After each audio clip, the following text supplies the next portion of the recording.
როგორ დავადგინოთ კავშირები და სქემები მალტეგოს დახმარებით. როდესაც გვჭირდება შევამოწმოთ კონკრეტული ადამიანის, კომპანიის ან ორგანიზაციის კავშირები ციფრულ სივრცეში, მალტეგო რეალურად შეიძლება იქცეს გამოძიების საფუძვლად.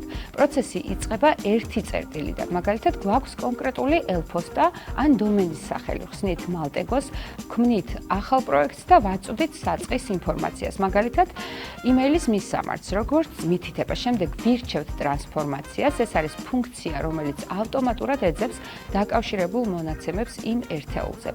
მალე გამოჩნდება კვანძები, იგივე ელფოსტა შეიძლება იყოს დაკავშირებული სოციალურ ქსელში რეგისტრირებულ ანგარიშთან. შემდეგ ვაჭერთ ამ ანგარიშს და ახალ ტრანსფორმაციას უშვებთ.